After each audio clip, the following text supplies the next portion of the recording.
खूप जास्त प्राऊड आहे मी आज. का ते सांगते पुढे. पण आजच्या दिवसाची सुरुवात खूप जास्त लवकर झाली. आज होतं अनायाच्या स्कूलमध्ये तिचं ॲन्युअल गॅदरिंग. तिला आवडतात म्हणून मस्त तिखट मिठाच्या पुऱ्या केल्या.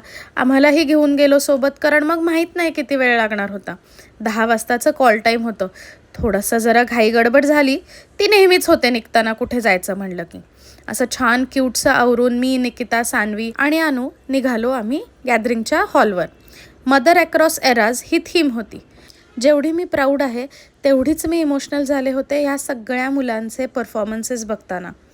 अशी एक बनीबनाई फ्रेम पण मिळाली माझ्या फोटोची. दुपारी आल्यानंतर थोडीसं दमलो होतो म्हणून झोपलो. संध्याकाळ तशी खूप सॉफ्ट गेली, स्लो गेली. खूप क्वालिटी टाईम एकत्र स्पेंड केला. खूप दिवसांनंतर संध्याकाळचा वेळ असा एवढा निवांत मिळाला होता. मस्त स्पेंड केला. भेटूया नेक्स्ट व्लॉगमध्ये. बाय.